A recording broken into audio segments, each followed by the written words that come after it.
All right, I didn't tell you the answer. So when the hell is Easter? It's very simple.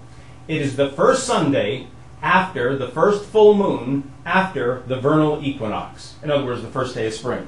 That you can say, thank you so much, Copernicus. We got Easter to sit still.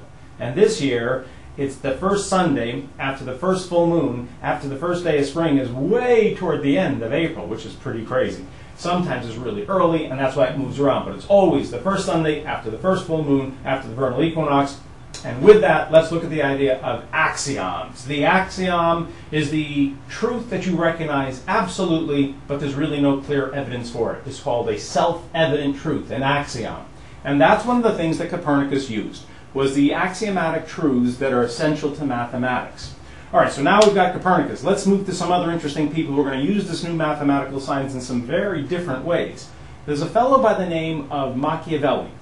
Now, he wasn't much of a mathematician, but he's still being influenced by this new kind of modern science. And Machiavelli's idea is that, darn, people are pretty simple creatures. They're hateful and self-centered and mean-spirited, and really, the only thing that people think about is their own best interest.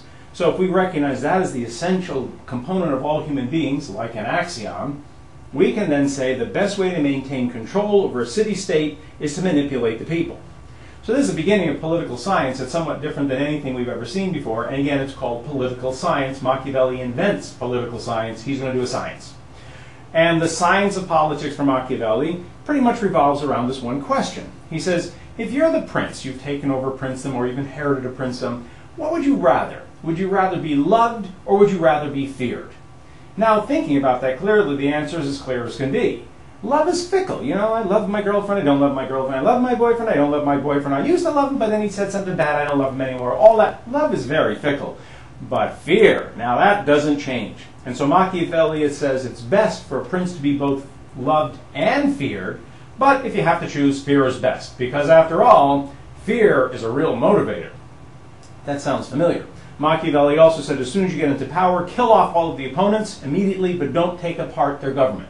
See, this is what we should have done when we moved into Iraq. We weren't really closely enough reading, we weren't reading Machiavelli closely enough. So you maintain the social institutions because then that way you can manipulate that group of people more easily. Machiavelli also has an interesting bit of advice. The last thing you do is kill the guy that killed everybody else. So in other words, he has the story that he talks about a fellow who's a very tough tax man, and he taxes the people terribly.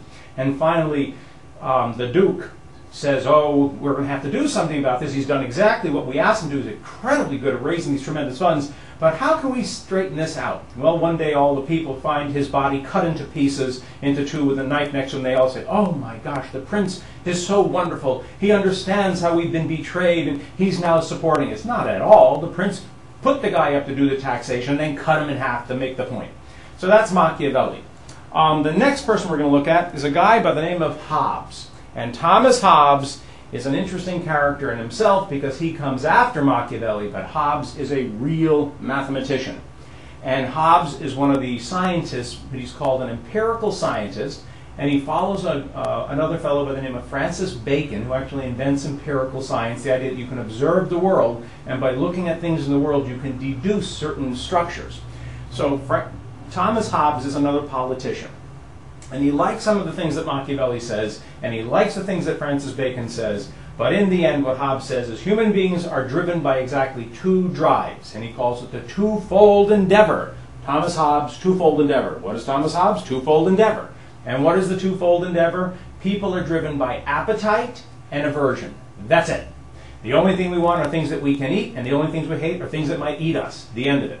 And if you can understand that that's the essence of all human beings, that's called egoism that we met earlier. He's going to say all people are egoists, and the only thing that we're interested in is our self-survival and satisfying our needs. Then we can develop a functioning government. And I'll get back to that government in about a couple of seconds. All right.